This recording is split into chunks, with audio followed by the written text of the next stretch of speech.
ये महत्वपूर्ण, कितने नहीं बैठे हैं ये महत्वपूर्ण है। अमुक महाराज जी क्यों नहीं बैठे? संघ में 100 साधु हैं, 99 बैठे हैं, तो व्यक्ति की दृष्टि कहाँ जाएगी? कहाँ जाएगी? हैं? 99 दृष्टि जाएगी क्या? नहीं जाएगी। अरे अमुक महाराज क्यों नहीं आई, अरे अमुक माता जी क्यों नहीं, अरे अमुक भैया जी क्यों नहीं आई, अमुक बहन जी क्यों नहीं आई, अमुक श्रावक क्यों नहीं आए? क्या जो 99 बैठे हैं वहां दृष्टि नहीं जाएगी? बालचंद जी कहाँ जाएगी? कहाँ जाएगी? जो एक नहीं है वहां दृष्टि जाएगी। क्या? तो ऐसे ही जब उस व्यक्ति ने देखा कि यहाँ पे तो दर्शन ज्ञान चारित्र मोक्ष मार्ग लिखा था, ये सम्यक शब्द कहाँ से आ गया? उसने अपनी पत्नी को पूछा कि एक बात बताओ, ये सम्यक शब्द किसने जोड़ा? तो उसने कहा कि आज हमने घर में चौका लगाया था, महाराज जी आ करने आए और उन्होंने सम्यक शब्द आगे जोड़ दिया। वो व्यक्ति उन मुनिराज के पास पहुंचा,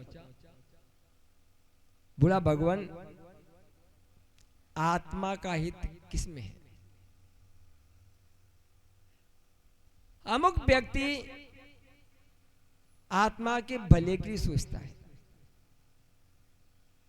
कुछ कर पाते हैं और कुछ नहीं कर पाते। आज आप बैठे हो तो किसी बैठे हो तन के भले के लिए कि आत्मा के भले के लिए? हैं कि तन के भले के लिए? संसार में बहुत से पर्व ऐसे आते हैं जो तन के भले के लिए आते हैं। दीपावली है, रक्षाबंधन है, अक्षय तृतीया है ना, दशहरा है, ये पर्व, होली है, 26 जनवरी है, 15 अगस्त है, ये पर्व तन के भले के लिए आते हैं। इनसे तन का भला होता है। किसका भला होता है? मधु भाभी, मधु होगा, मधु बैठी है, अच्छा दिखाई नहीं दे अच्छे से। जितने पर्व हैं, दीपावली कहो, होली कहो, दशहरा कहो, अक्षय तृतीया कहो, 15 अगस्त कहो, 26 जनवरी कहो, ये सभी पर्व तन के भले के लिए हैं। इनसे तन का भला होता है, तन का अच्छा होता है, अच्छा खाने को मिलता है, अच्छा पीने को मिलता है, रसगुल्ले मिलते हैं, मिठाई मिलती है। सावन के महीने में रक्षाबंधन आता है तो घेवर खाने को मिलता है। यहाँ घेवर नहीं बनता? बनता है। खाया कि नहीं खाया? तो था उससे आत्मा का भला हुआ कि तन का भला हुआ? है किसका हुआ? तन का भला हुआ, उससे आत्मा का भला नहीं हुआ। लेकिन आत्मा के भले के लिए क्या आते हैं? 10 रक्षण पर्व। दीपावली पर किसी ने कहा होगा मैं उपवास करूंगा, किसी बोला क्या? होली पर किसी बोला कि मैं उपवास करूंगा, रक्षाबंधन बोला कि मैं उपवास करूंगा, 15 अगस्त बोला कि मैं उपवास करूंगा। आज बालचंद जी यहाँ पे जितनी महिला बैठी इनमें से 50% महिला उपवास करके बैठी है। सही है कि गलत है? सही है ना? मधु भाई उपवास है कि नहीं? आज गई भैंस पानी में। किनका उपवास है ईमानदारी से बताओ? यहाँ पे जितनी महिला बैठी उपवास, 4 प्रकार के आहार का त्याग, 1 2 बस। अरे हम तो कुछ सोच रहे थे, पुरुषों में कितने उपवास वाले हैं? कोई भी नहीं है। 4 प्रकार का त्याग, वाह, एक पुरुष। आज के दिन, अष्टमी के दिन और 14 के दिन बहुत से उपवास करते हैं, प्रारंभ में और अंत में। क्या? प्रारंभ का उपवास, अंत का उपवास बहुत से लोग करते हैं। फिर ठीक है, 2 लोग तो कम से 2-3 लोग तो हैं, इतने लोग जो उपवास करने को। हाँ, हमारा भी चिंता मत करना, तुम्हें कहाँ करोगे, इसे मैं कर लोगे क्या? तो आत्मा का हित किसमें है?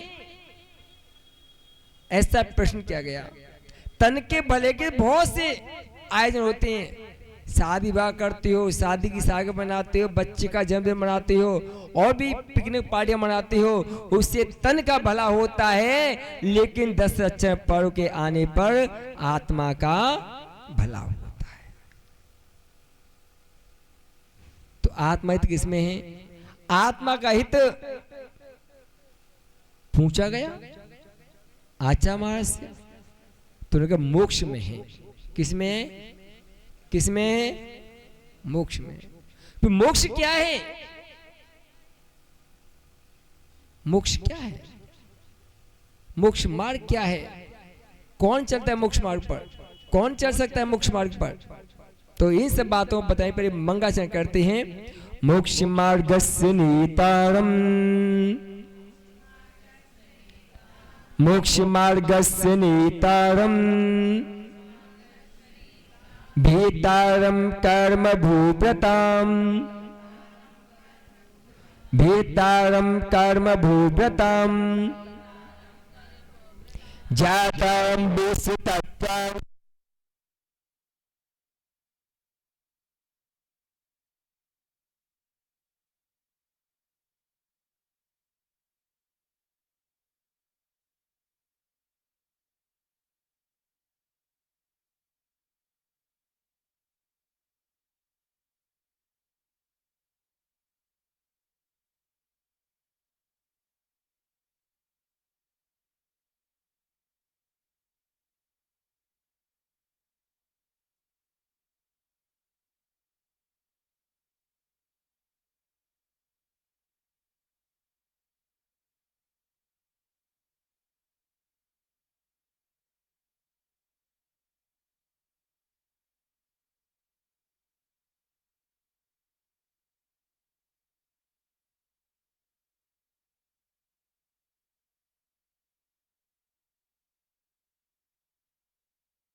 और डिस्टर्ब नहीं ना कोई भी, पीछे हटो वहां से बिल्कुल।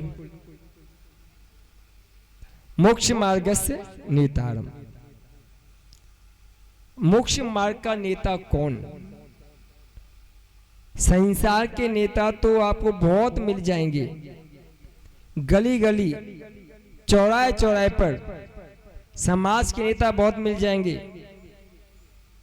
नेतागिरी करने वाले और दादागिरी करने बहुत मिल जाएंगे, लेकिन मोक्ष मार्ग का नेता कौन? नेता किसे कहते हैं मालूम है? कोई नेताओं को देखा आपने? नेता आगे चलता है, पब्लिक उसके पीछे पीछे चलती है।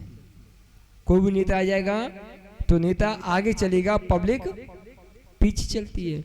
जो आगे आगे चलता है, अगुआ बन के चलता है, मुखिया बन के चलता है, उसे नेता कहा जाता है। तो ऐसे मोक्ष मार्ग के नेता कौन है? किसी एक का नाम नहीं लिया उमा स्वामी महाराज जी ने, किसी एक का गुणगान नहीं किया, तो ऐसे हम पहचान कैसे करें कौन मोक्ष मार्ग का नेता है? किसको हम नेता कह दें? संसार तो नाम लिखे हैं, अमुक नेता, ये नेता, वो नेता, ये भी नेता है, वो भी नेता है, लेकिन मोक्ष मार्ग का नेता कौन कौन है? तो कह रहे हैं भेतारम, जिसने भेदन कर दिया है, पहचान दे रहे हैं मोक्ष मार्ग के नेता की पहचान, जिसने भेदन कर दिया है। किसका? कर्म भूव्रताम, भूयाने की, भूयाने की है, हाँ, कर्म भूव्रताम, जिस कर्णरूपी पर्वतों का भेदन कर दिया है। क्या कर दिया है? कर्णरूपी पर्वतों का जिसने भेदन कर दिया है, ऐसा। और ज्ञातारम, जानने वाला है, ज्ञाता है, जानकार है। किसका जानकार है? आप भी जानकार हो। दुनिया में प्रत्येक व्यक्ति की कोई न कोई खासियत होती है। कोई इंजीनियर है, कोई वकील है, कोई जज है, कोई डॉक्टर है। अनेक अनेक लोग अपने अपने विषय के जानकार हैं। इंग्लिश का टीचर इंग्लिश का जानकार है, गणित का विषय को जानने वाला गणित के विषय का जानकार है। प्रत्येक व्यक्ति जिस विषय में माहिर है वो उसमें अच्छा जानकार है। लेकिन यहाँ पर कह रहे हैं ज्ञातारम, जानकार है। किसके बारे में भैया? इंग्लिश के बारे में, हिंदी के बारे में हैं? तो कह रहे हैं विश्व तत्वानाम, विश्व के तत्वों को जानने वाला, विश्व के तत्वों की जानकारी रखने वाला, विश्व के तत्वों के विषय में बताने वाला। ज्ञातारम विश्व तत्वानाम, जो विश्व के सभी तत्वों को जानता है। विश्व के कितने तत्व हैं? हाँ, तत्व तो 7 हैं। जीव अनंत हो जाए, पुद्गल अनंत हो जाए, वो विषय अलग है। लेकिन गिनती में तो कितने आएंगे? 7 आएंगे। मकान 10 हो जाए, लेकिन कहलाएगा क्या? अजीव तत्व। क्या कहलाएगा? यहां कितने जीव बैठे हैं? 100, 200, 500, लेकिन तत्व कितने हैं? एक। कौन सा है? जीव तत्व। कौन सा है? जीव। तो तत्व ज्ञातारम विश्व तत्वानाम, विश्व के सभी तत्वों को, कितने तत्व हैं? तत्व मूल में 7 ही बतलाए गए हैं। तो ऐसे तत्वों को जानने वाले बंदे तद्गुण लब्धे। मैं ऐसे आत्मा की, ऐसे परमात्मा की वंदना कर रहा हूं, जो आत्मा, जो परमात्मा विश्व के तत्वों को, कर्मरूपी पर्वतों का और मोक्ष मार्ग का जो नेता बन करके आगे आगे चले हैं, उनकी मैं क्या करता हूं? वंदना करता हूं। क्यों करता हूं भैया वंदना? क्यों? तो कह रहे हैं तद्गुण लब्धे। मुझे कोई पैसा नहीं चाहिए, दुकान नहीं चाहिए, मकान नहीं चाहिए, स्त्री नहीं चाहिए, पुत्र नहीं चाहिए है। जो व्यक्ति किसी की सेवा करता है तो किसके लिए? आचा मानतुंग स्वामी महाराज भक्तम लिखते हैं कि ऐसे स्वामी से क्या प्रयोजन जो अपने सेवक को अपने समान न बना पाए। हम जिसकी सेवा कर रहे हैं, अगर वो हमें अपने समान नहीं बनाता है तो हम ऐसे स्वामी की सेवा क्यों करें? कोई व्यक्ति धनार्थी की सेवा करता है, धनवान की सेवा करता है तो क्यों करता है? धन के अर्थ के लिए। कोई व्यक्ति ज्ञानवान की सेवा करता है तो क्यों करता है? ज्ञान के अर्थ के लिए। तो यहां पे कहा जा रहा है कि जिसके पास जो है, भगवान के पास अनंत गुण हैं, ऐसे गुणों की प्राप्ति के लिए क्या करते हैं? क्या करते हैं? वंदना करते हैं। वंदना करते हैं। भगवान के अनंत गुण हैं, ऐसे गुण हमें भी प्राप्त हो जाएं, ऐसे गुण हमें भी मिल जाएं, इसी उन गुणों की हम क्या कर रहे हैं, वंदना करते हैं। अब यहाँ पे पहले मंगलाचरण किया है, अब मंगलाचरण के बाद प्रथम सूत्र आचार्य भगवान उमा स्वामी जी महाराज यहाँ पे कहेंगे। सम्यक दर्शन ज्ञान चारित्राणि मोक्ष मार्ग, सम्यक दर्शन ज्ञान चारित्राणि मोक्ष मार्ग। पढ़ो एक साथ। मोक्ष मार्ग, लोगों की कई मान्यताएं हैं। एक व्यक्ति सम्यक दर्शन को मोक्ष मार्ग के बैठा है, एक व्यक्ति सम्यक ज्ञान को मोक्ष मार्ग के बैठा है, एक व्यक्ति सम्यक चार्थ को मोक्ष मार्ग मान करके बैठा है। एक की दृष्टि में यह कि मैं सम्यक दृष्टि हो गया, मैं मोक्ष मार्ग की बन गया। एक की दृष्टि में कि मैंने बहुत सारे ग्रंथों का अध्ययन कर लिया, ज्ञानचंद जी बहुत सारे ग्रंथ पढ़ लिए, मैं मोक्ष मार्ग हो गया। एक व्यक्ति वो चार्थ का पालन कर रहा है, मैं मोक्ष मार्ग हो गया। आचार्य कह रहे हैं तीनों ही मोक्ष मार्ग से बहुत दूर है। अकेला सम्यक दर्शन, अकेला सम्यक ज्ञान या अकेला सम्यक चारित्र, ये मोक्ष मार्ग नहीं हो सकते। नींबू शिकंजी नहीं है, शक्कर शिकंजी नहीं है। क्या? नींबू शिकंजी नहीं है, शक्कर शिकंजी नहीं है, पानी शिकंजी नहीं है। ये तीनों मिल जाती हैं तो क्या बन जाती है, क्या बन जाती है? और आप किसी दुकान पर जाओ, कोई एक गिलास शिकंजी दे दे, वो आपको क्या करे, नींबू निचोड़ के दे दे कि लो ज्ञानचंद जी पी लो। पियोगे क्या? आपसे भिड़ जाओगे, लड़ जाओगे कि भैया हमने आपको शिकंजी के पैसे दिए, नींबू के नहीं दिए। कोई व्यक्ति आपको सिंपल पानी दे दे, शिकंजी ना पियोगे क्या?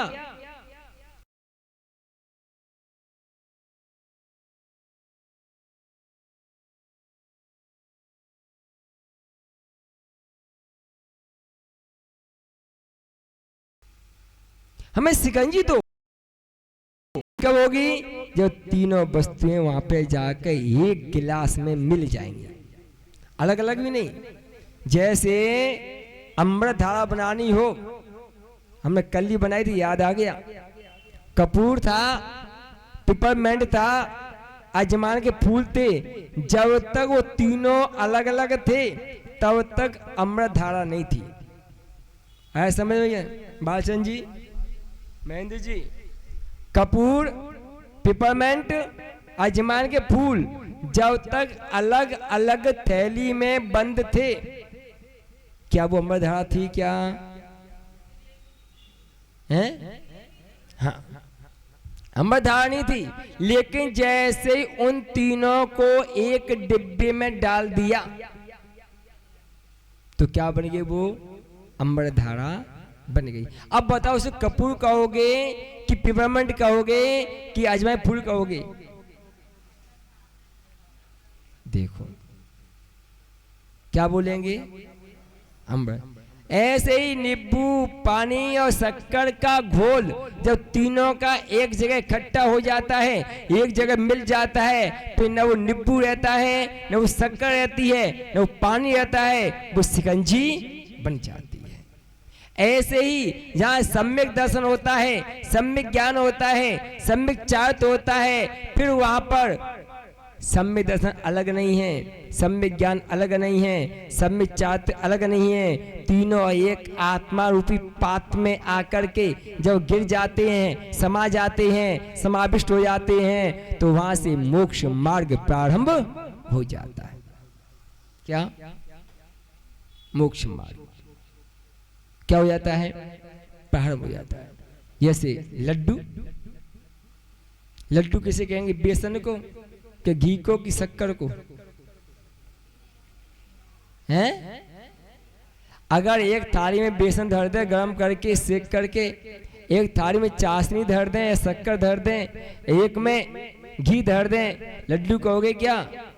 जब वो तीनों का घोल एक पात्र में आ जाता है, तीनों का घोल एक साथ हो जाता है, तो वहां पे क्या बन जाते? वो लड्डू बन जाते हैं, लड्डू बन जाते हैं। तो ऐसे यहां कह रहे हैं कि सम्यक दर्शन, सम्यक ज्ञान और सम्यक चारित्र। एक व्यक्ति को बीमार हो गया, बुखार आ गया, वो डॉक्टर के पास गया। डॉक्टर पे उसे पूरा विश्वास था, फैमिली डॉक्टर था कि डॉक्टर मुझे ठीक कर देगा। डॉक्टर के पास पहुंचा, डॉक्टर बोला डॉक्टर साहब मुझे बहुत फीवर चल रहा है, बुखार है। तो डॉक्टर ने कहा तुम ये दवा लो, समय पे खा लो। डॉक्टर ने पर्चा लिख के दे दिया। श्रद्धा तो है लेकिन ज्ञान नहीं है, लेकिन आचरण रूप क्रिया नहीं है। तो बताओ डॉक्टर को दिखाने से क्या रोगी ठीक होगा? क्या उसका बुखार जाएगा? क्या नहीं। एक व्यक्ति को डॉक्टर पर विश्वास नहीं है लेकिन दवा का ज्ञान है, क्या ठीक होगा? क्या ज्ञानचंद जी की मेडिकल दुकान है, जो डॉक्टर नहीं है और दुकान चलाते रहते विश्वास हो गया है कि दवाई बुखार की है, फिर वो कहते भैया एक बार डॉक्टर को पूछ लियो, क्या बोलेंगे? बेशम 10 साल से 20 साल से 25 साल से मेडिकल स्टोर खोले बैठे हैं, क्योंकि हमारे पास डिग्री नहीं है। क्या नहीं है?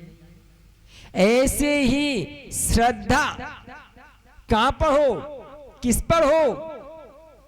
जो आप्त है, आप्त की डिग्री सर्वज्ञ, हितोपदेशी और वीतरागी, ये डिग्री है। जिनके पास सर्वज्ञता होती है, हितोपदेशता होती है, वीतरागता होती है, उसे क्या कहते हैं? क्या कहते हैं? आप्त कहते हैं। क्या कहते हैं? आप्त। ऐसे आप्त के प्रति श्रद्धा हो, आप्त के मार्ग पर चलने वाले यतिवरों के प्रति श्रद्धा हो, आप्त के प्रति श्रद्धा होगी तो सम्यक दर्शन होगा। जिनवाणी के प्रति श्रद्धा होगी तो सम्यक ज्ञान होगा। साधुओं के प्रति श्रद्धा होगी तो सम्यक चारित्र। तो रोगी को दवा पर तो विश्वास है, जानकार है, लेकिन डॉक्टर के प्रति श्रद्धा नहीं। बताओ वो दवा काम करेगी? क्या नहीं करेगी।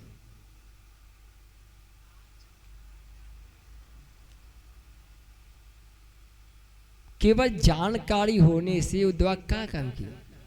जब तो उस दवा का आचरण न हो, उस दवा का सेवन न हो, उस दवा का उपयोग न हो, तब तो दवा हमारे रोगों का शमन नहीं करेगी। श्रद्धा अगर आपकी पत्थर की मूर्ति पर भी है तो आप उससे धनुर्विद्या सीख सकती हो। और श्रद्धा अगर जीवंत गुरु के प्रति नहीं है तो आप उससे कुछ भी प्राप्त नहीं कर सकते। दादा गुरु आचार्य विमल सागर जी महाराज के उदाहरण बहुत अच्छा आता है। वो जब घर में थे, शाम के समय खाना बनाने के बाद चूल्हे पर खाना भोजन बर्तन मांज फ्री होकर बैठे थे। थोड़ा सा अंधेरा सा हो गया था। उस समय एक दादी अपने बच्चों को गोदी में लेकर के उनके पास आती है, बोलती पंडित जी हमारे बच्चे को बहुत बुखार तेज आ गया है, आप तो पंडित हो, ज्ञानी हो, कोई दवा दे दो तो बच्चे का बुखार उतर जाए। क्या दें, डॉक्टर तो है नहीं है, डिग्री तो है नहीं है। तो उन्होंने कहा कि वो मना कर देंगे। तो इतनी श्रद्धा के साथ, इतने विश्वास के साथ ये आई है, उसका विश्वास श्रद्धा टूट जाएगी। उन्होंने चूल्हे में से नमो का मंत्र पढ़ करके वो राख पुड़िया बना के दी के जाओ बेटा, इसे पानी में घोल करके बच्चों को पिला देना, बच्चे का बुखार उतर जाएगा। भूले गई और उसने पानी में घोल के बच्चे को पिला दिया। सुबह देखा तो बच्चे का बुखार उतर गया। बताओ राख का पानी पीने से बुखार उतरता है क्या? हैं? उनको नमोकार मंत्र पर श्रद्धा थी और उस दादी को उन पर श्रद्धा थी। लोग आते महाराज कोई मंत्र दे दो, उनसे कहा नमोकार मंत्र की माला जप लो। महाराज रोज जपते हैं, 21 माला, 15 माला, 11 माला रोज जपते हैं। बालचंद जी रोज जप रहे हैं, महाराज कुछ फल नहीं पड़ता। क्यों?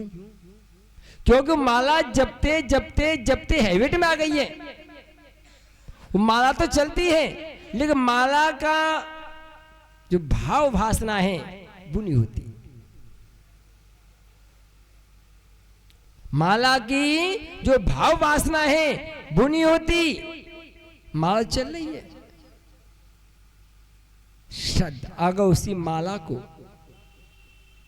अन्य रूप से दे दें, ओम ह्रीम नमः, ओम ह्रीम हरम स्याउसा नमः, ओम ह्रीम सिद्धिभ्ये नमः, तो व्यक्ति बड़े चाव से जपेगा। उसी आटे की रोटी बना बनाकर व्यक्ति खा खा के बोर हो गया, कहता है रोटी नहीं खाना, रोटी देखता है तो मुंह बनाता है, उसी आटे की जलेबी बना देता है तो बड़े चाव से स्वाद ले लेकर के मेहमानों को खिलाता है और स्वयं भी। क्यों ज्ञानचंद जी, सही बात है ना? मेहमान घर में आ जाए तो रोटी नहीं खिलाते, जो आटे की बनती है क्या खिलाते हो? जलेबी, समोसा, कचौड़ी, वो भी किसी के बन रहे हैं आटे के। ऐसे ही सम्यक दर्शन, सम्यक ज्ञान, सम्यक चारित्र, इन तीनों का एक मार्ग मोक्ष मार्ग। फिर संसार मार्ग क्या है? तो मिथ्या दर्शन, मिथ्या ज्ञान, मिथ्या चारित्र, ये संसार का मार्ग है। कहां चलना है? मोक्ष मार्ग में कि संसार मार्ग में? देखो मोक्ष मार्ग चलने वाले तो यहां बैठे हैं, क्योंकि मोक्ष मार्ग के साथ बैठे हैं, और जो संसार मार्ग में चलने वाले वो दुकानों पर बैठे हैं। किसी पूछना मत कि हम कौन है। हमारी चर्या, हमारी क्रिया हमारे मार्ग का अनुसरण करवाती है। हाथ में बोतल हो, चाहे पानी की हो, चाहे दूध की हो, चाहे शराब की हो, व्यक्ति क्या कहेगा? वो बोतल पी रहा था। क्या कहेगा? क्या कहेगा? आपके हाथ में बोतल है, चाहे दूध की हो, चाहे पानी की हो, चाहे मद की हो, शराब की हो, व्यक्ति क्या कहेगा? वो क्या पी रहा था? बोतल पी रहा था। और कप में चाहे चाय हो, चाहे दूध हो, चाहे शराब हो, क्या कहेगा? चाय पी रहा था। क्या कर रहा था? क्या कहेगा? चाय पी रहा था। कप में चाय पी जाती है, वो कप में चाय पी रहा था कि शराब पी रहा था? इसलिए कभी भी बोतल से पानी मत पीना, बोतल से दूध मत पीना।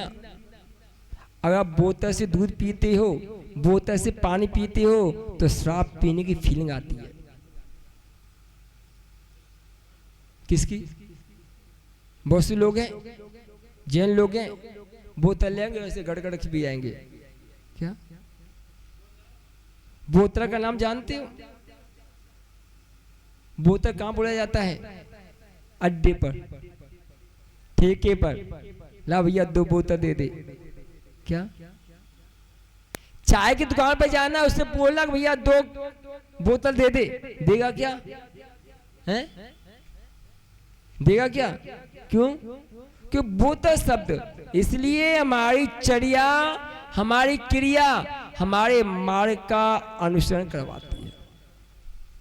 तो ऐसे वो सम्यक दर्शन कितने प्रकार का होता है, कौन सा होता है? तो आगे कहते हैं, विषय तो बहुत लंबे लंबे हैं, अपन तो सीधे सीधे चलें कि वो सम्यक दर्शन ज्ञान चारित्र्य मोक्ष मार्ग, वो सम्यक दर्शन क्या कहलाता है, कैसे होता है, किस पर श्रद्धा करें? तो कह रही हैं तत्वार्थ श्रद्धानम सम्यक दर्शनम, तत्वार्थ श्रद्धानम सम्यक दर्शनम। देखो भैया, टेंशन ज्यादा सिर माथे मत लेना। क्या 10 दिन में 10 अध्याय करने हम नहीं करते, कभी भी पढ़ते जरूर हैं। 10 दिन में एक ही अध्याय हो पाएगा पूरा, भरी बात ही। क्या? तो सिर माथे भार मत ले लेना। ये तुम कहीं चिल्लाओ कि हमारे 10 अध्याय नहीं भये, हमारे 10 अध्याय नहीं भये। ये तो ऐसे लोग हैं दुनिया में जो कल से चिल्लाने लगेंगे, महाराज 9 दिन बची हैं, आज तो 2 सूत्र चलो, अभी तो बाकी सूत्र कब होंगे? विकल्प मत करना। 10 अध्याय पढ़ने की बात है, समझने की बात नहीं है। समझने को तो एक अध्याय भी अगर आपने पूरा धन समझ लिया तो 10 अध्याय के समझने का फल आपको अपने आप मिल जाएगा। भोजन करो, कहते हैं पानी को चबाओ, रोटी को पियो। क्या? जो व्यक्ति पानी को चबा के खाता है, रोटी को पीकर पीता है, वो कभी बीमार नहीं होता। रोटी को पियो, पानी को चबाओ। कहो माँ ये कैसे? तो हमने पीवा सुना है? हाँ वो क्या नाम है, नंदीश्वर वाली, लुकमान चौराहे वाली, कि महाराज हमने तो सुना कि रोटी चबाओ पानी पियो। आप उल्टा बोल के पानी चबाओ रोटी पियो, पीवा सुना है ना? हैं? सुना है पहले, बाकी हमने सुना है।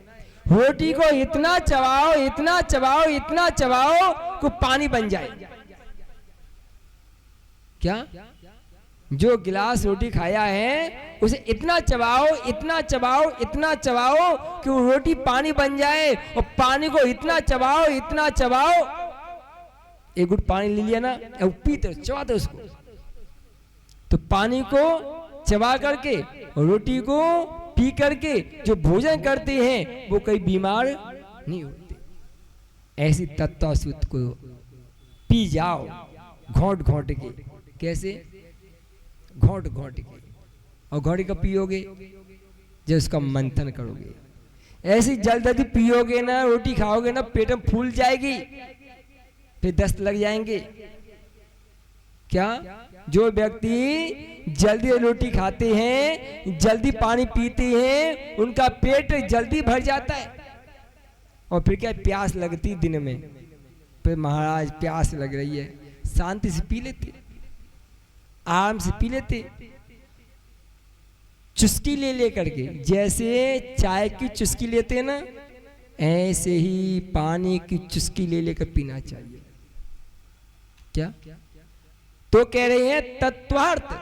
तो विकल्प मत करना। जितने लोग बैठे हैं, एक अध्याय भी अगर आपने 10 दिन में सीख लिया तो आपने बहुत बड़ा आपने काम कर लिया। तो तत्वार्थ, तत्व कितने होते हैं, और अर्थ भाई 2 चीज इसमें। तत्वों के प्रति श्रद्धा करना सम्यक दर्शन नहीं है। क्या? तत्वों के प्रति श्रद्धा करना सम्यक दर्शन नहीं है। तत्व और उसके अर्थ के प्रति श्रद्धान होना सम्यक दर्शन है। जीव के प्रति तो श्रद्धान है, लेकिन जीव का अर्थ क्या है? एक व्यक्ति ने कहा कि बताओ जीव के प्रति श्रद्धा है कि नहीं के है? कि जीव किसे कहते हैं? जिसमें चेतना नहीं पाई जाती उसे जीव कहते हैं। ज्ञानचंद जी हैं? जिसमें चेतना नहीं पाई जाती है उसे जीव कहते हैं। सही है कि गलत है? क्या गलत है? जीव तत्व गलत है कि अर्थ गलत है? अर्थ गलत है। इसलिए जीव तत्व के साथ साथ उसके अर्थ के प्रति भी श्रद्धा होना चाहिए। अगर अर्थ के प्रति श्रद्धा नहीं होता तो तत्व श्रद्धानम सम्यक दर्शनम इतना बोल देते। क्या बोल देते? तत्व श्रद्धानम सम्यक दर्शन बोल क्या है? तत्वार्थ। तत्व प्लस उसके अर्थ पर श्रद्धा होना क्या है? सम्यक दर्शन। कि क्या बताओ अजीव कैसे कहते हैं? जो अमूर्तिक होता है जिसमें चेतना पाई जाती है उसे अजीव कहते हैं। सही है? जो अमूर्त होता है उसे जीव कहते हैं। सही है कि गलत है? ज्ञानचंद जी, जो अमूर्त होता है उसे अजीव कहते हैं। सही है कि गलत है? कितने लोग हैं? अजीव की परिभाषा दे रहा हूं। जो अमूर्त होता है उसे अजीव कहते हैं। सही है कि गलत है?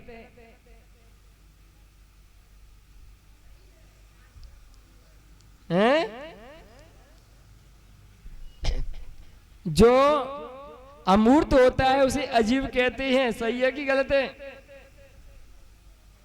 गलत है? ज्ञानचंद जी सही है। 4 द्रव्य अमूर्तिक होती हैं। धर्म द्रव्य, अधर्म द्रव्य, आकाश द्रव्य, काल द्रव्य अजीब है। कैसे कह दी आपने? देखो दिख गए ना हमारे जाल में क्या? हाँ आप तो समझ, आप तो रोज बैठते हो। क्या इनमें हमारी संगत का असर पड़ेगा? रोज आती ना इसलिए। हाँ रोज आती है, 1 घंटा रोज बैठते रहो, कहाँ जाएगा? ज्ञानचंद जी अजीव का लक्षण जो अमूर्तिक है वो अजीब है। सही है कि गलत है? अमूर्त अजीव का लक्षण जो अमूर्तिक है वो अजीव कहते हैं। सही है कि गलत है? सही है। 4 द्रव्य अजीब हैं। धर्म द्रव्य, अधर्म द्रव्य, आकाश द्रव्य, काल द्रव्य। ये कैसी हैं? अमूर्तिक हैं, दिखाई नहीं देती। आगे समझ में? तो हमें तत्व के साथ साथ अर्थ पे श्रद्धा होना चाहिए। किस पे होना चाहिए? अर्थ पे। क्या? बंद आत्म प्रदेशों का पुद्गल प्रदेशों का आपस में छूट जाना, इसे बंद कहती हैं। सही है कि गलत है? बालचंद जी आत्म प्रदेशों का पुद्गल प्रदेशों से छूट जाना ये बंद है कि नहीं है? तो बंद क्या है? आत्म प्रदेशों का और पुद्गल प्रदेशों का आपस में एक मेक हो जाना, बंद जाना ही बंद है। तो ऐसे हमें तत्व के साथ साथ उसके अर्थ का भी श्रद्धान समीचीन होना चाहिए, तो सम्यक दर्शन होगा। ये दुनिया में भटकाने वाले बहुत से लोग हैं। हाथ की सफाई से कागज के नोट दिखाने वाले दुनिया में बहुत लोग हैं। डिब्बे में जलेबी पैदा करने वाले दुनिया में बहुत से लोग हैं। आप जाओ मदारी का खेल देखो, वो मदारी आता है और डिब्बे में जली पैदा कर देगा। क्या कर देगा? ऐसे बहुत से लोग हैं। आचा के नहीं, हमें तत्व और उसके श्रद्धान पर क्या करना चाहिए? अर्थ पर श्रद्धान करोगे तो आपको सम्यक दर्शन होगा। सम्यक दृष्टि के 4 गुण होते हैं: प्रसम, संवेग, अनुकंपा और आस्तिक। मिथ्या दृष्टि के कितने गुण होते हैं? ये तो सम्यक दृष्टि के हो गए ना। हम तो दोनों समझते हैं, पक्ष भी और विपक्ष भी। जब तक पक्ष का विपक्ष का ज्ञान नहीं होगा तब तब निर्णय कैसे करोगे महेंद्र भैया? सम्यक दृष्टि के 4 गुण होते हैं, संवेग, प्रशम, संवेग, अनुकंपा और आस्तिक। तो मिथ्या दृष्टि के कितने गुण होते हैं? ज्ञानचंद जी बतलाओ। ज्ञानचंद जी, अरे महाराज कहाँ विधारक फोकट में है? हाँ भैया, क्या नाम है तुम्हारा? आयुर्वेदिक शाला अर्पित भैया। सम्यक दृष्टि महेंद्र भैया, सम्यक दृष्टि के 4 गुण हैं, तो मिथ्या दृष्टि कितने होंगे? बालचंद जी 4 कैसे होंगे भैया? हाँ दया भाव रखिएगा। अनुकंपा दया तो एक ही है ना? हाँ 2 3, तो वो आस्ति नहीं कहलाएगी ना, समीचीन आस्ति नहीं कहलाएगी ना। मिथ्या दृष्टि में 3 गुण पाए जाते हैं, प्रशम, संवेग और अनुकंपा। आस्तिक नहीं रहेगा।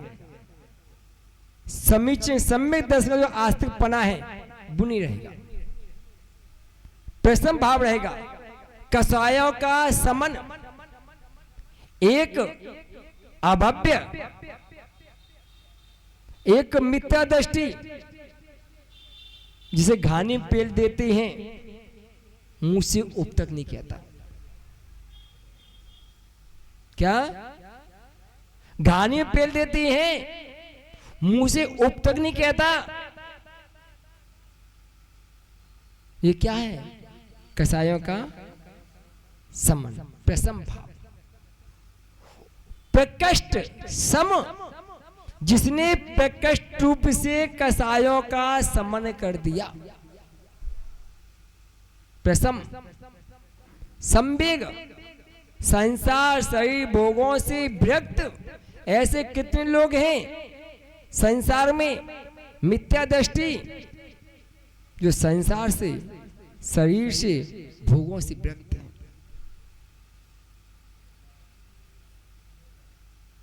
कितनी है?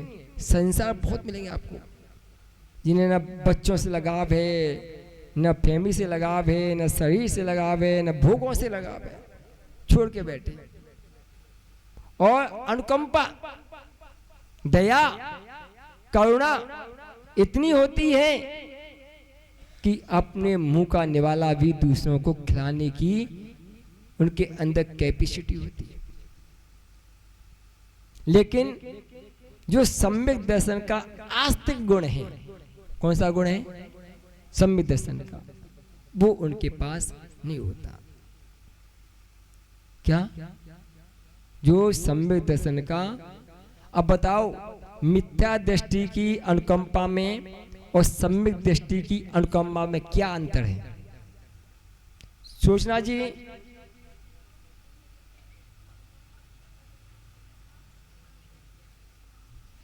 अनुकंपा में श्रद्धा का विषय ही नहीं खास, दया करुणा है। जैसे वो गाय को खिला रहा है वैसे हम गाय को खिला रहे हैं।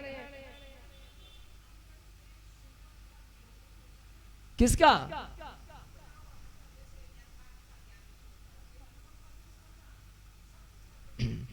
अनुकंपा में किंचित मात्र भी अपने परे का भान नहीं है।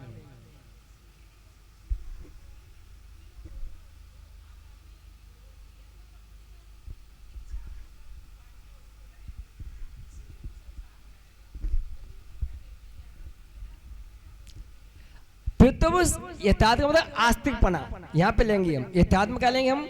आस्तिकपना।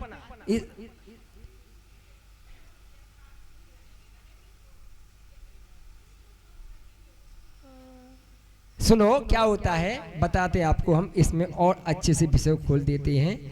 क्योंकि क्या है, यही 10 दिन मिलने तत्व शुद्ध को समझने का। सोचना देवी का कहना यह है कि उसकी अनुकंपा में, उसके प्रश्न भाव में, उसके संवेग भाव में अंतर आएगा। अंतर क्या आएगा कि वो सम्यक दृष्टि रूप से पहचानेगा, ये सम्यक मिथ्या रूप से जानेगा। लेकिन जो सम्यक दर्शन का जो हेतु दिया है वो क्या दिया? मुख्य रूप में आस्तिकपना। क्या दिया है?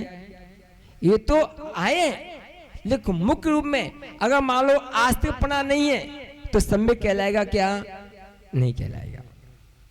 तो सम्यक का जो मुख्य आधार दिया है, मुख्य हेतु दिया है, वो आस्तिकपना दिया है कि हमारा आप्त के प्रति, आप्त के द्वारा कहा हुआ वचनों के प्रति, आपके द्वारा कहे गए योगियों के प्रति हमारी कितनी आस्तिकता है, कितना विश्वास है। वो जैसे कहते हैं ना कि प्रभावना, स्थितिकरण, वात्सल्य, ये सम्यक दर्शन नहीं है, लेकिन सम्यक दर्शन के अंग है। क्या है? क्या है? प्रभावना, वात्सल्य, स्थितिकरण, निसंकित, निकांचित, अमूल दृष्टि, उपगुहन, निर्विचिकित्सा, ये सम्यक दर्शन नहीं है। लेकिन इनके बिना सम्यक दर्शन भी नहीं है। हाथ शरीर नहीं है, पैर शरीर नहीं है, क्या? लेकिन इनके बिना शरीर भी नहीं है। ऐसे ही आस्तिक के बिना ये तीनों कैसे हैं? अधूरे हैं। कौन से? प्रसम, सम्यक और अनुकंपा।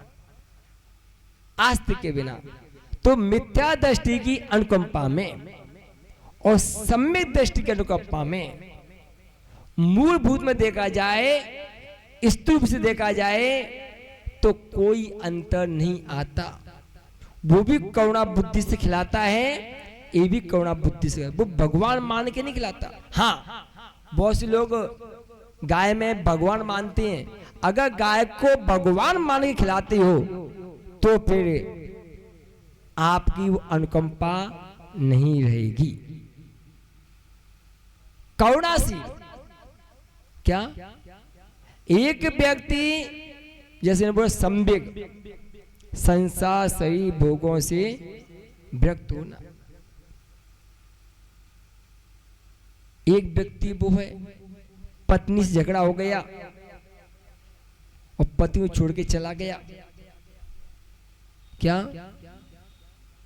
तो वो विरक्ति नहीं है, वो क्रोध का आवेश है। घर में झगड़ा हो गया और छोड़ के भाग गया, वो विरक्ति नहीं है। विरक्ति वो है कि बिना संकेत परिणामों के, बिना किसी दुविधा के जब किसी वस्तु के प्रति विरक्ति होती है, चाहे वो शरीर हो, संसार हो और भोग हो। संसार यानी कि बाल बच्चे, शरीर यानी कि तन, भोग यानी कि भोग उपभोग सामग्री। क्या? तो अगर हम क्रोध में छोड़ के जा रहे हैं, कभी भोजन करने बैठे, माँ ने, पत्नी ने, भाई ने, पिता ने कुछ कह दिया और तुम थाली फेंक के भग गए, ये क्या है? भोगों से विरक्ति है क्या? नहीं है, ये क्रोध का आवेश है। और जैसे ही क्रोध का आवेश ठंडा पड़ेगा तो भोजन करने पहुंच जाओगे। लेकिन विरक्ति में ऐसा नहीं होता। विरक्ति में तो एक बार छोड़ दिया सो छोड़ दिया। तो कुल मिला के है कि मूलभूत रूप में देखा जाए, इस रूप में देखा जाए कोई अंतर नहीं है। सूक्ष्म दृष्टि से, आस्तिकपने की दृष्टि से इन दोनों की क्रियाओं में अंतर दृष्टिगोचर होगा। अब सम्यक दर्शन की उत्पत्ति की अपेक्षा कितने प्रकार का है? तो कहते हैं तन्नी सर्गा दधि गमाद्वा,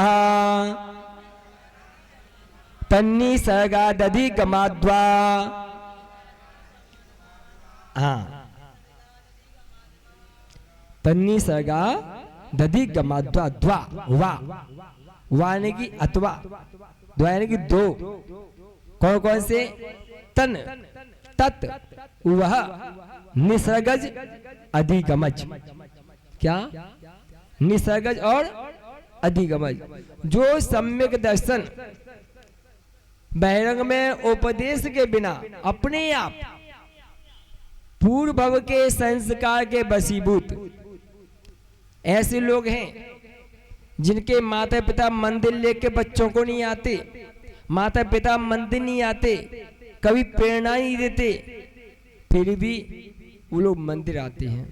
हम लोग शिवपुरी में थे, एक छोटा सा बालक था, नाम तो हमें याद नहीं आ रहा उसका, कुन्नू नाम का बालक था, 8 साल का बालक था। और वो 8 साल का बालक रोज अभिषेक करने आता था। और आप यकीन मानोगे, लोग तो साधु से बात करने में डरते हैं। क्या? वो खुल के बात करता हमसे, बैठ जाता है क्या?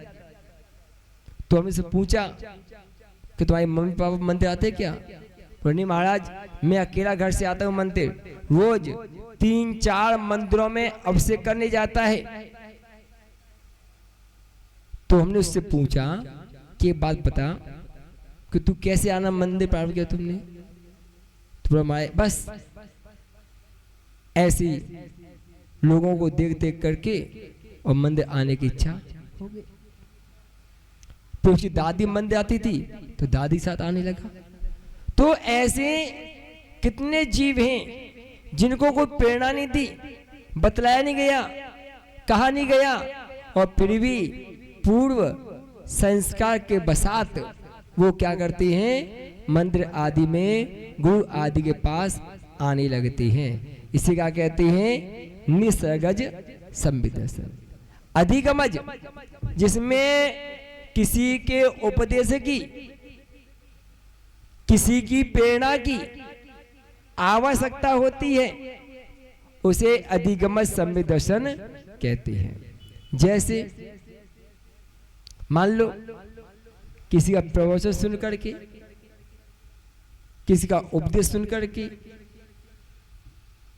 किसी विभूति को देख करके, जो सम्यक दर्शन के कितने हेतु दिए हैं नरगति में,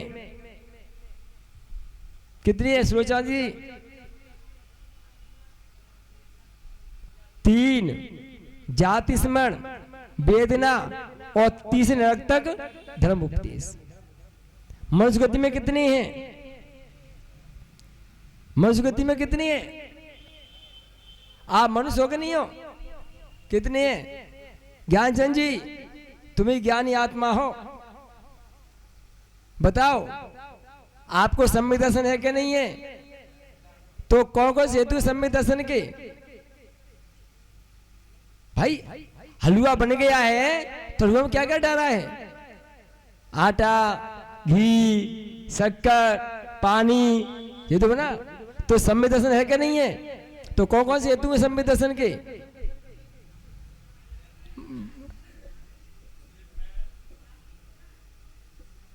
हाँ,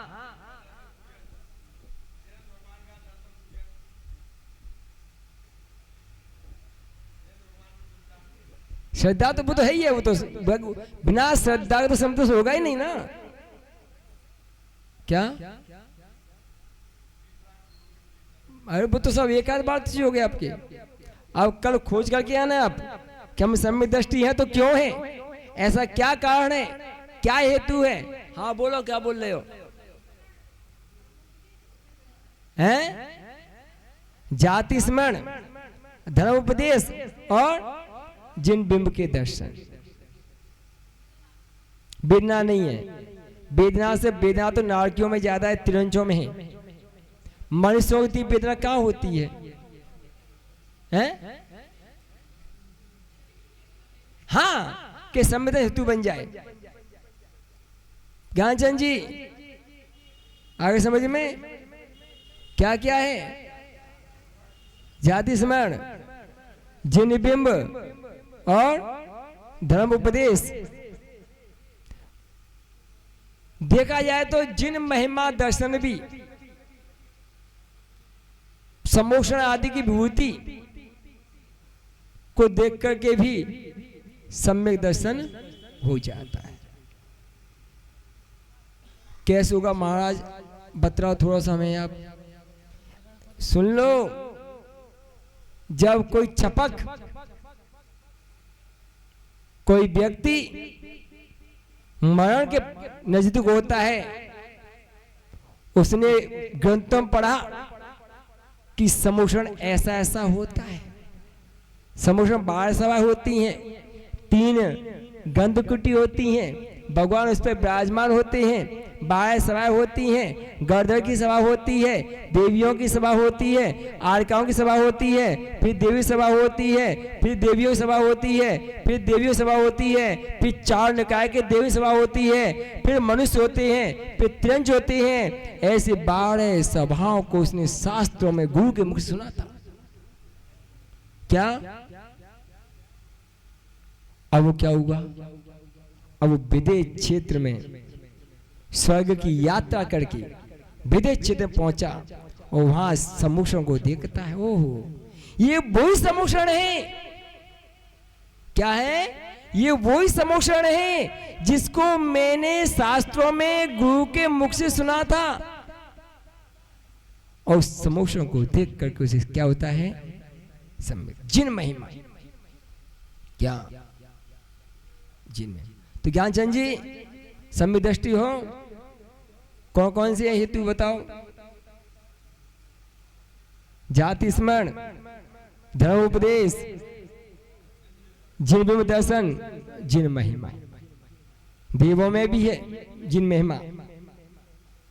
अकृतम, देखो कभी आपने छोटी छोटी जिन प्रतिमाएं देखी हैं, छोटे रूप में जिन पूजा देखी है, और कई विशाल रूप में जिन पूजा देखो तो सम्यक दर्शन हो जाए। आपने छोटे छोटे जिन बिंब देखे हैं, भगवान बाहुल स्वामी, भगवान आदिनाथ, भगवान पार्श्वनाथ, गोपाचर पर्वत पर विराजमान पद्मासन में विश्व की प्रथम प्रतिमा, भगवान बाहुल स्वामी की 57 फुट की विश्व की पहली प्रतिमा, भगवान आदिनाथ की 108 फुट की मांग तुंगी की विश्व की पहली प्रतिमा। इन प्रतिमाओं को देख करके, जिन बिंबों को देख करके भी, इनको देख करके व्यक्ति के अंदर सम्यक दर्शन पैदा हो जाता है। अरे इतनी बड़ी प्रतिमा! आपने कृत्रिम चेतालयों के दर्शन किए हैं, कोई देव प्रसन्न हो जाए, वो आप कहां ले जाए? कहां ले जाए? अकृतम जिनालय में ले जाए। कहां ले जाए? और वहां पे अकृतम जिनालय को देख करके, वहां पर 108 जिन बिंबों को देख करके क्या करोगे? क्या करोगे? हैं? अरे आश्चर्य होगा। वो आश्चर्य होना ही तो सम्यक दर्शन का हेतु है। क्या? वो आश्चर्य होना ही। ओहो, वैसी प्रतिमाएं, इतनी बड़ी प्रतिमाएं, ये क्या होता है? इसी सम्यक दर्शन होगा, इतनी विशाल। तो ऐसे सम्यक दर्शन क्या? और त्रिंचों में कैसे होगा भैया? 2 का तो हो गया। कौन होता होगा? कौन? हमें त्रिंचे नहीं है, हमें पता ही नहीं है। क्या? तू जाति स्मरण, धर्म उपदेश, वेदना और जिन बिंब। त्रिंच करता है जिन बिंब के दर्शन। समोषण में जाते ही हैं, कैसे नहीं होता? हाँ, क्या? कभी ऐसी वेदना त्रिंचों को होती, बहुत तीव्र वेदना होती है।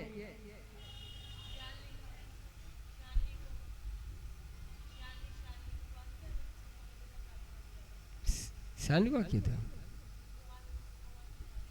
तो वो उपदेश दे, मतलब उससे नहीं हुआ, उसको वेदना से नहीं हुआ। उसको उपदेश तो होता है त्रिंचों को। उपदेश से होता है, जिन बिंब के दर्शन से होता है, जाति स्मरण से होता है, और वेदना से। और देवों कैसे होगा भैया? जाति स्मरण, जिन बिंब दर्शन, रिद्धि दर्शन और धर्म उपदेश, क्या वहां भी जो मिथ्या दृष्टि देव होते हैं उनको सम्यक दृष्टि देव धर्म का उपदेश दे करके, धर्म की महिमा बतला करके सम्यक दर्शन करा देते हैं। वहां के देव मिथ्या दृष्टि देव सम्यक दृष्टि देवों की रिद्धि को देख करके सम्यक दर्शन प्राप्त कर लेते हैं। वहां भी जिन बिंबों के दर्शन करके सम्यक दर्शन प्राप्त कर लेते हैं और जाति स्मरण से भी सम्यक दर्शन प्राप्त हो जाता है। तो ऐसे अंतरंग और बहिरंग जहां निमित्त मिल जाते हैं उसे क्या कहते हैं? अधिगमज सम्यक दर्शन। किसी की प्रेरणा मिल गई, क्या स्वाध्याय करते करते मुनियों के साथ पद विहार करते करते, और देखो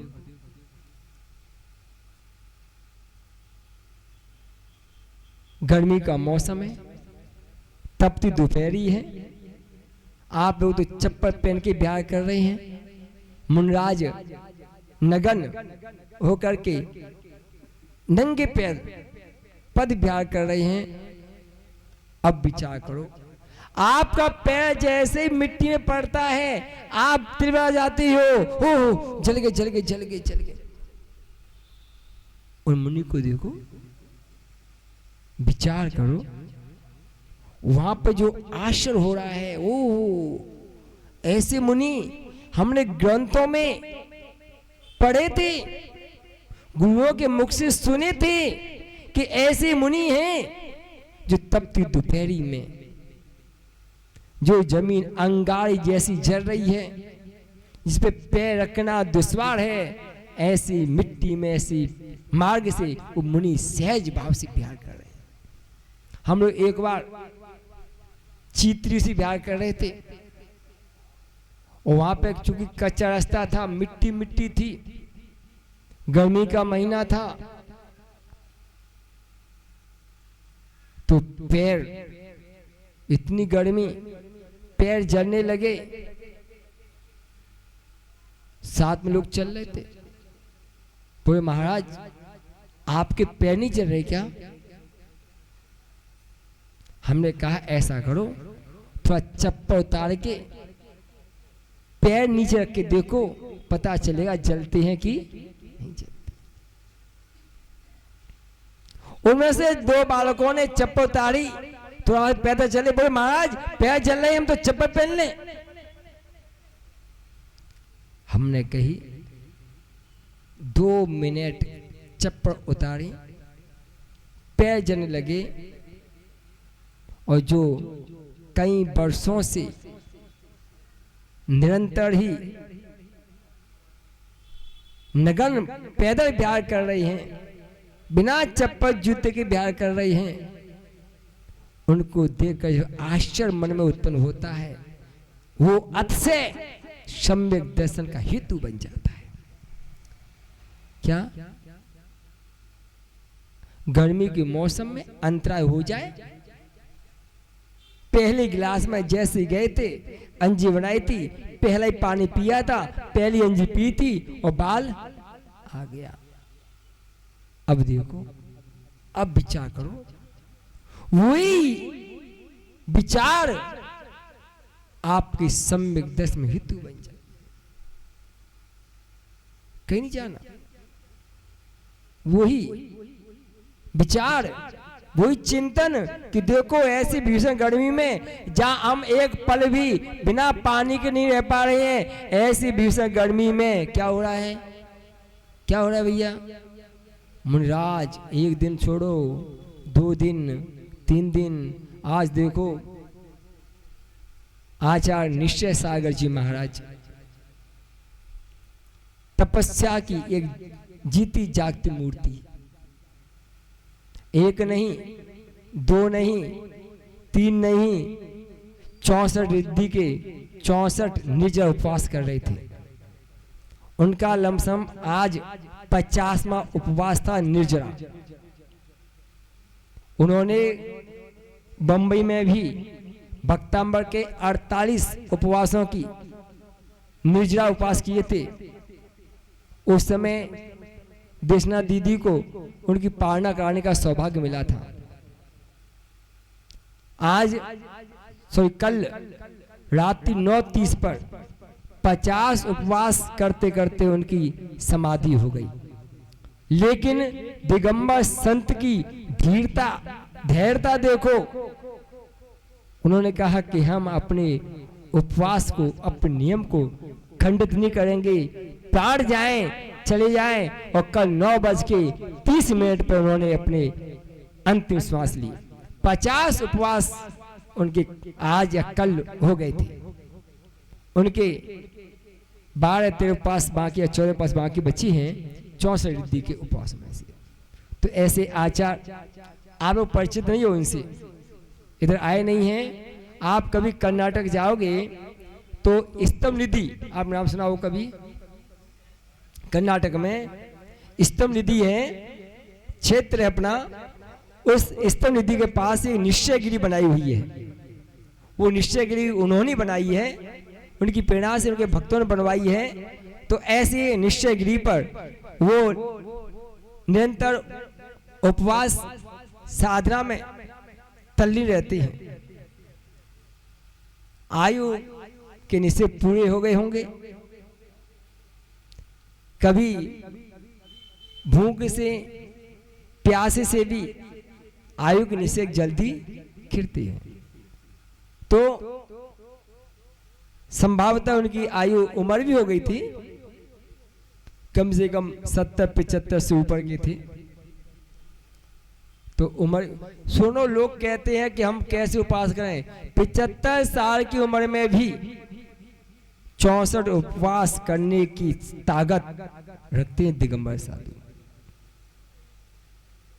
तो ऐसे निश्चय सागर जी महाराज, उससे पूर्व चाहे उसी दिन कल्ली पर्व सागर जी महाराज ऊद गांव में अंतमना प्रसन्न सागर जी आचार्य महाराज के सानिध्य में उनके शिष्य जिन्होंने अभी शिखर जी में मुनि दीक्षा प्राप्त की थी, उनकी भी 89 साल की उम्र में उनकी भी संलिखन समाधि कल के दिन हुई थी। ऐसे इस पर्व के आने से पहले ही दो संत इस संसार को छोड़कर के मुक्ति के मार्ग की ओर अग्रसर हुए हैं। उनकी आत्मा स्वर्ग में जहाँ के विराजी हो, पुनः इस धरा पर अपनी आयु पूर्ण करके आए और फिर से जिन शासन की महती प्रभाव करते रहें। इन्हीं विचारों के साथ हम सभी उनके प्रति 9 बार का मंत्र पढ़ के इस बात को आगे बढ़ाएंगे।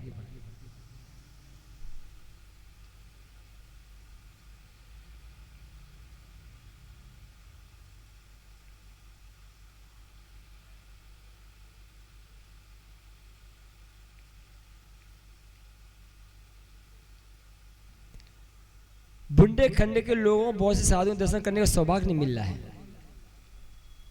आते नहीं है। कुछ तो यहाँ की नीति ऐसी होगी, राजनीति बहुत खराब हो गई है, लोग घबराते आने से बुंदेलखंड में।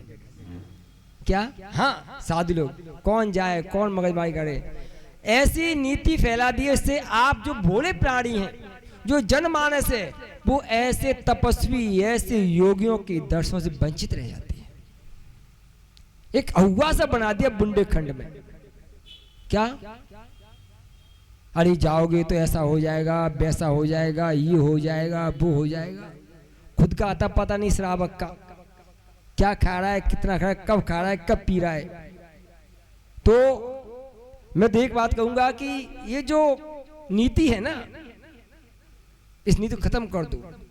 कोई भी साधु आए, ऐसे तपस्वी साधु कर्नाटक की ओर रहते हैं, निवास करते हैं कि जिनकी महिमा गुरु आप कर दें तो आप कहोगे ऐसा भी है। आपने केवल 1-2 संतों के बारे में सुना है, उनको ही देखा है, लेकिन कर्नाटक में ऐसे ऐसे योगी स्वर विराजमान हैं, ऐसे ऐसे योगी विराजमान हैं कि अगर उनके जीवन को आप खोल के रखें तो आप कहोगे चौथे काल के साधु देखना हो तो फिर उधर ही जाओ देखने। क्या ऐसे साधु। तो बंधुओं समय 5 बजे को हो गया, कोई चिंता तो नहीं शाम की खाने पीने की है? कुछ को तो होगी, कुछ को नहीं होगी। एक सूत तो ले ले, कोई दिक्कत ना हो तो क्या छोड़ दें? बताओ जैसी हम, देखो हमें तो कहीं जाना आना है नहीं है, क्या करें? ले ले कल चलो। तो आज का प्रकरण सम्यक दर्शन के 2 भेद, अधिगमज और निसर्गज। तत्व और उसके अर्थ के प्रति श्रद्धा होना सम्यक दर्शन। मोक्ष मार्ग का मार्ग सम्यक दर्शन, ज्ञान चारताणी मोक्ष मार्ग। आज हमने 3 सूत्र समझे। कितने समझे हैं? कितने घंटे में? कितने घंटे में? 1.5 घंटे में। सोचो, चाहे वो 3 सूत्र 3 मिनट के नहीं है। कितने मिनट के नहीं है? लेकिन आप जितना दही को मथोगे,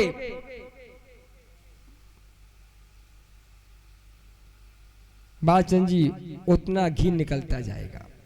जितनी बार मथोगे उतना घी निकलेगा। एक बार घी निकालने के बाद फिर मतना मट्ठे को फिर घी निकलेगा, फिर निकाल लेना, फिर मठोगे फिर निकलेगा। जितनी बार मथते जाओगे उतनी बार नवनीत निकलता जाएगा। ऐसी तत्व सूत्र है, जितनी बार मथोगे उतनी बार कुछ न घी निकलता जाएगा। तो कर्म चौथे अध्याय को समझेंगे। देखिए, जिनको पढ़ने से अच्छे से आ रहा है वही लोग कल माइक लेंगे। कल हमारा लाइव चलेगा सीधा सीधा। तो बाहर आपकी क्या बोलते हैं, आवाज तो ठीक है, बदनामी ना हो जाए कि देखो ठीक अमर के लोग बहुत ज्ञानी हैं, ज्ञानी नगरी तत्व शुद्ध ऐसा पढ़ रहे हैं। तो जिनको शुद्ध रीति से आराम से और धीरे धीरे पढ़ना हो वो कर माइक लेंगे और बाकी लोग सुनेंगे ध्यान से। जय पंच परमेष्ठी भगवान की, 24 तीर्थंकर भगवान की।